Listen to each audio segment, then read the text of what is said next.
Welcome to the Growth Ventures Podcast, the go-to platform for entrepreneurs, innovators, and changemakers. I'm your host, Hamlet Azarian. In this podcast, we delve into the world of business, technology, and innovation. We bring you conversations with industry leaders, disruptors, and visionaries who are shaping the future and making a difference.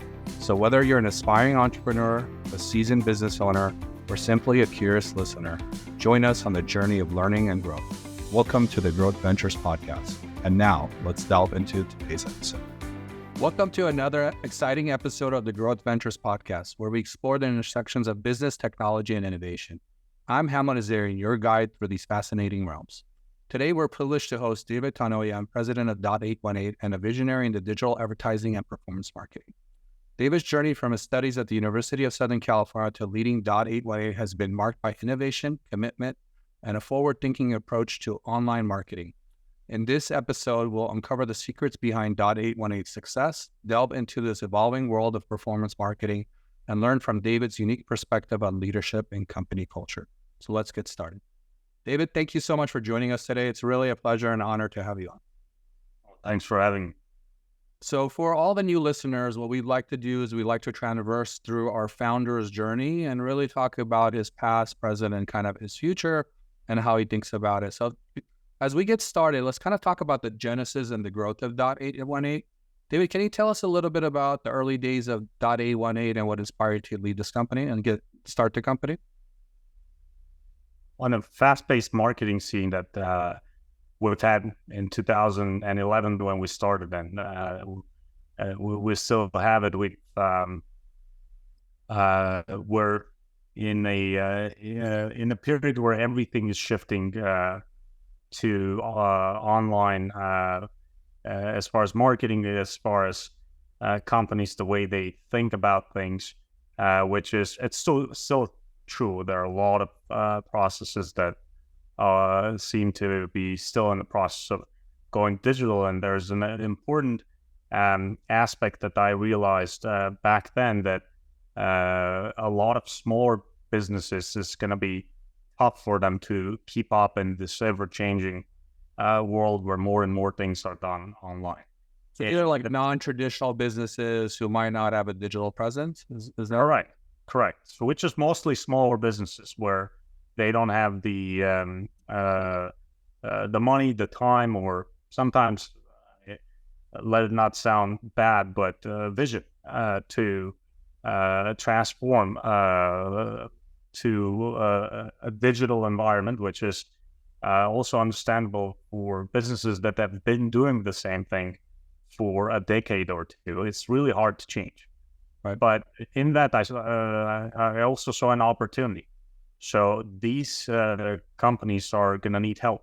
Somebody will need to bridge a gap between what they're doing today so they can continue doing what they're really good at, but at the same time be a player in this online environment.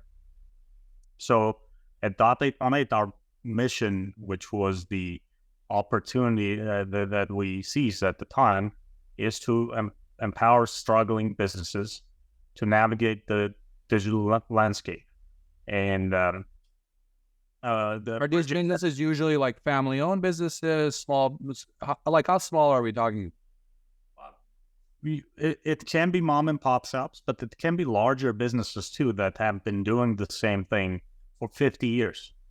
And for businesses large and small, it's not easy to make changes, especially a lot of founders. And if we're talking about family businesses, which we have a number of clients that are second, third generation company owners, they're used to the old way of things, and they still believe that the serving their local communities, doing offline advertising is the way to go forward. Which, if I take what we were thinking 10 years ago, that a lot of basically brick and mortars, a lot of offline advertising, the traditional way of doing business is going to go away soon. It didn't happen, actually. Obviously, there has been a lot of changes, but these company owners, they were right in a sense where in-person interaction serving local communities is not going to go away. It's going to stay there. However, they'll be at a big disadvantage if they can't also play in the online world. And that's where we come in.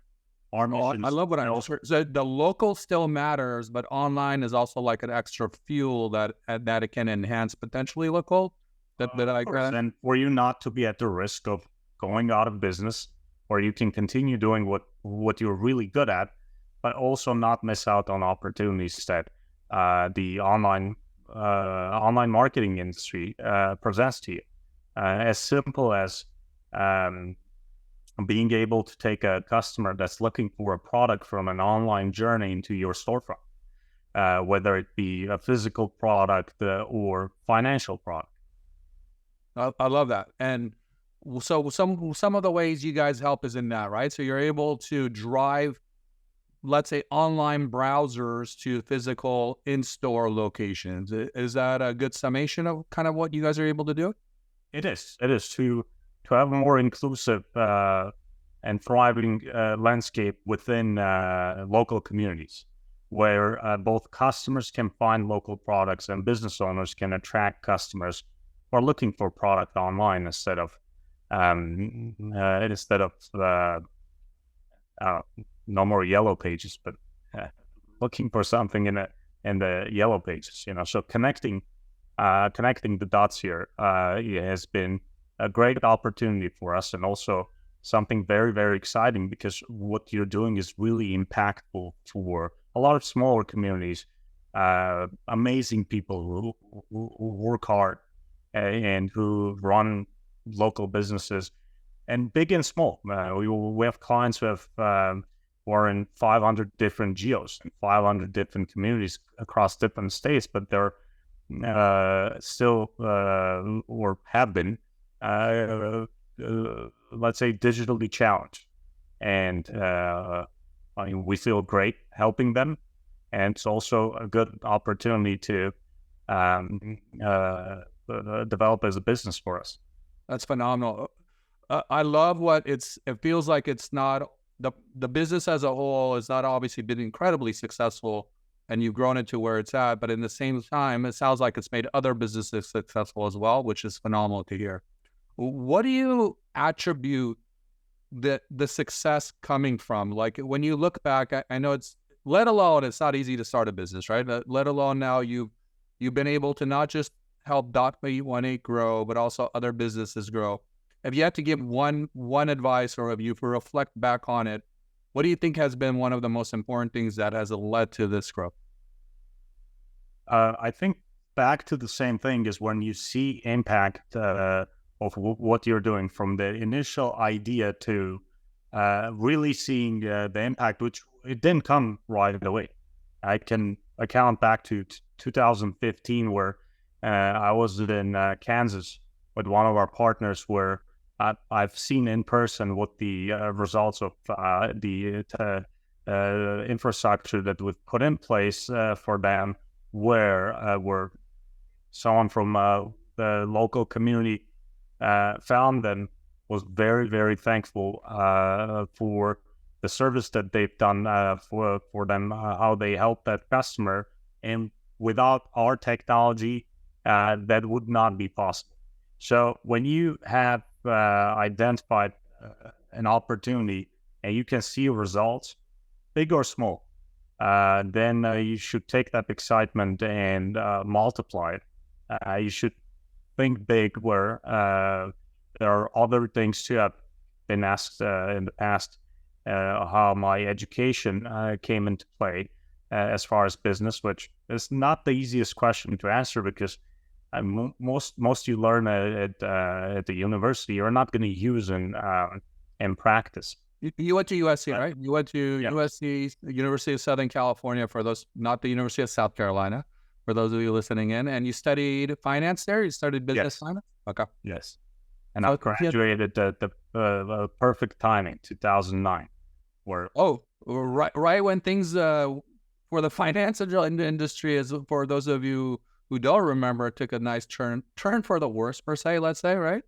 So everything happens for a reason. So if the economy was good, I could be hopefully had a successful career in finance, which right now I would not want to have done that. I love I love what dot818 has become and what we do here.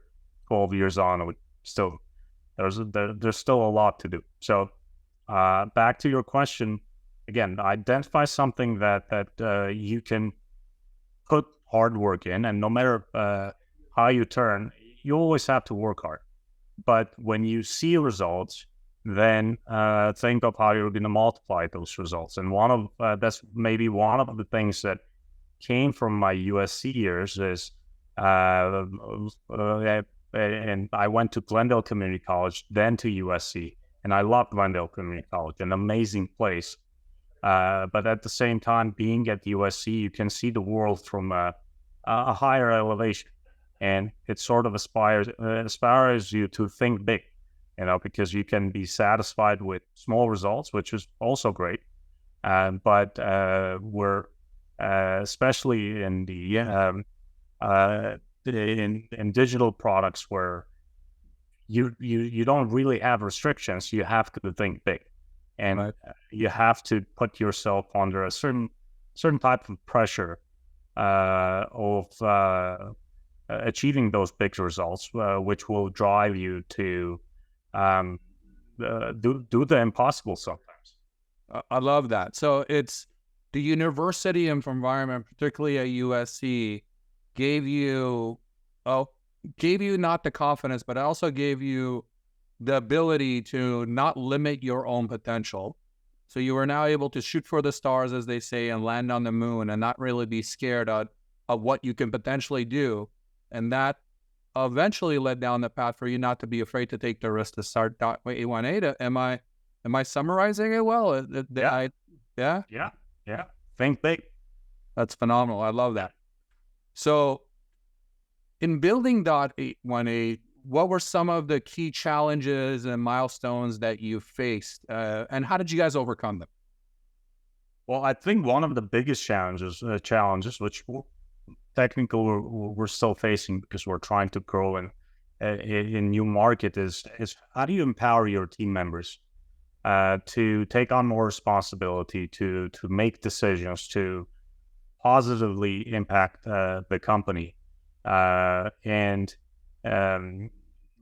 in some cases for me or others that have been at dot818 in the beginning, to step aside and let our newer team members be able to really grow and take the company to keep pushing the company forward.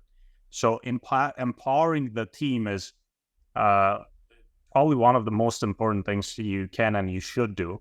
At the same time, it's one of the most challenging things to do, especially if you're in this constant mode of growth and optimization and innovation, where you have to find time to really see how you can empower those around you, that the experience and the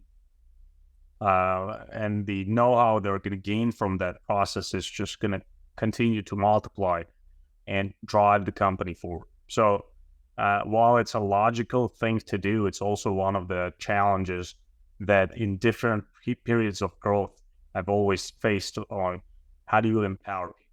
Oh, I love that. I've heard that in so many of our podcasts that it continues to come up, is like in the early days when the team is small, obviously you're not just the visionary, you're also the doer, you're also executing. And as the business continues to grow, how do you step aside and kind of give the space for your team members to take on the roles that they were hired for, so you could focus on the next phase of growth, right? Yeah, pretty much. It's everything from vacuuming your own floors to doing other essential business functions, which it's not a joke, by the way. I mean, everything that we do here at the office is important, and that's also feeding the company culture, basically. How do we take care of our office? How do we treat each other? And as you continue to grow, how do you keep that culture? How do you keep the culture of your team where you have only positive energy coming in the door every morning, where your team arrives at work? It is also a challenge. We want to be a big company with a startup environment, startup mentality, startup culture. And Love that. How big are you guys now? How big is the team? we're about 200. 200 people. That's amazing. All in Glendale, or you guys are in Armenia as well, correct? Or... No, we're in Armenia, we're in Charlotte, North Carolina, and we have 2 more offices. So now transitioning more to some of the foundational years that we just talked about, let's kind of talk about the present. David, let's kind of dig a little bit into what excites you in the most, the current state of performance marketing and digital advertising. I think the most exciting thing is the competition, smarter competition, newer companies coming in. And if I compare the performance marketing landscape to what it was 10 years ago, well, there's one thing: it's easier to get in because of the availability of different platforms, your ability of building processes and procedures and products with a lot of no-code platforms out there. So continuous challenge from competition, big and small, is excellent. And at the same time, it's still hard to establish yourself, even though it's easier to get in with lower barriers of entry, I would say. But the ever evolving landscape keeps things fresh. We recognize the importance of being competitive. Otherwise, you can really, really lose the momentum in a short period of time. So competition, hopefully it doesn't sound strange, but no, I love that. So it's like competition. The fact that there is competition is what excites you, because you have to be at your A game, if I'm hearing it correctly, right? So what are some things that you guys as an organization are doing in this crowded field, as you mentioned, like to really stand out? Like how do you guys embrace this competition, and how do you allow it to fuel the growth for the organization? Well, first of all, recognizing the competition, seeing that competition, and recognizing that you have to continuously adopt, grow, do things better. And sometimes if in IT years, being in the business for 12 years, we're dinosaurs in IT years. But recognizing that you have to continuously adopt and reinvest in your technology, deliver exceptional results, and you live in this fast-paced environment that doesn't let you relax, is the key driver of staying young and fresh in this environment where, and sometimes companies, very, very smart companies, very, very smart young individuals, what you see, come up with things that you say, why didn't I think of it myself? And then you go back and you try to do it better, and then next day somebody out there does it a little bit better than you, and now you have to get ahead. So continuously also investing in technology, which true for most companies. When you have a development heavy product, you never stop developing. But for us, it's more true. We're always 3 to 6 months behind of where we want to be, and I think that's what keeps things interesting. I've heard that from many, many software companies. It seems to always ring true, right? Like you wish you would be moving faster, you wish you would be developing more, you wish you would be developing quicker. Oh yeah. I also am very impressed by the way, is if I know we've been talking about dot818, but you have a new company as well called Plat.ai. Can you tell a little bit about people what Plat.ai is and what makes it unique in the marketplace as well too? So Plat.ai is a sort of a byproduct that became a sister company of dot818's needs to really implement AI and machine learning models for some of our decisions, even way before the AI was a hot topic, which is basically this year. So we've had a little bit over 5 years of experience on how to build and use AI models. And the AI industry is in its infancy right now, and everybody talks about AI. Most companies claim that they have AI in their processes, which is compared to where it's going to be 5 years from now, they're very, very off because they simply don't have experience in how to make most of automated decisions in their processes, automated smart decisions. So at Plat.ai, we have about 5 years of experience, both in finance and insurance markets, and we've built thousands of models that are in use, that have been in use. So the how Plat.ai stands out, I would say, is by experience of doing the same thing successfully over and over again, and not claiming big things, but claiming what they can do based on what they've already done, which is very important nowadays in the AI space, because there are a lot of ambitious companies, which is a great thing, but they just haven't done what they're promising to deliver yet. What Plat.ai is, as far as a difference with Plat.ai, it is the, again, experience.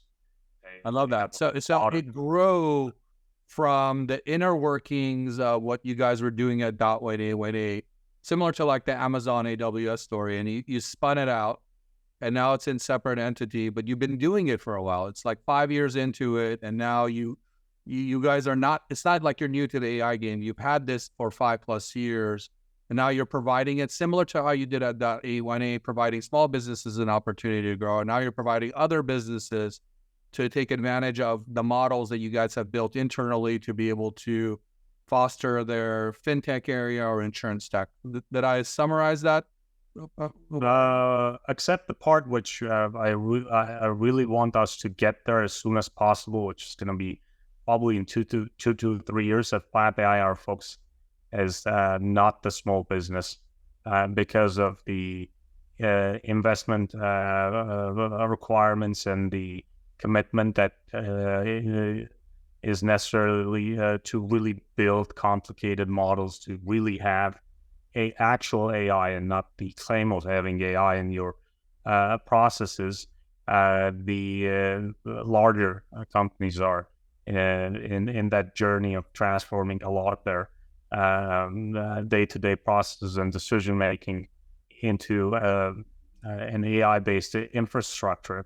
But as for dot818, Plat.ai as well is in development of a couple of products that would help small businesses, small companies, data analysts and data scientists that serve small businesses be able to develop and deploy and use models for a fraction of the cost that is available currently on the market from some big players, very, very effectively. So the most exciting part for me is to see how that can come to life in the next couple of years, where we can empower the small guys too to implement AI in any process like a big company. And then again, inexpensive, highly effective. And that's where, that's what the future is. We're trying to bring it closer and bring it closer to smaller businesses. I love that. So dot818 was obviously bootstrapped, and you've grown it into an amazing business. And how have you been able to do that? Like, can you walk me through how you've been able to prioritize and make sure that the company is always focused on the biggest things that drive growth? Obviously, being bootstrapped, you're not like we talk about venture-backed startups here, the capitals are a little bit more for very intense period of time to drive growth. Bootstraps, obviously, the capital is less, and you got to be right. You got to be right on the things you're making bets on, and you got to make sure you're prioritizing on the right things. Can you elaborate a little bit on how you guys have done that, and how do you go about making these decisions? Well, experience. So you have to balance planning in what you're trying to build and actually going out there and building it and making small mistakes every day and fixing those mistakes and doing things better the next day. So realizing that building a business is not about following a strict plan. Things change, especially in when you're trying to innovate. What you think true today, you're going to have a very different perspective about it tomorrow. So first of all, not be afraid of it. And as far as don't want to say the cheesy thing, okay, it's great to make many mistakes. You learn from it, absolutely. But at the same time, don't even call them mistakes. It's trial and error. Think of yourself as, you're developing some kind of a life-saving drug. It's all trial and error. That's why it's called whatever the drug development process is. It's in trials, right? And it's going to be in trials for 5 years.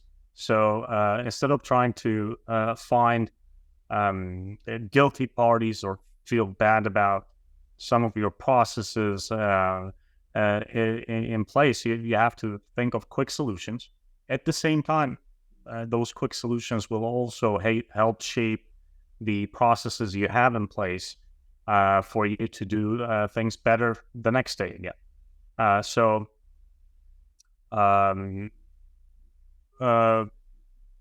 Again, adapting, making smart choices, and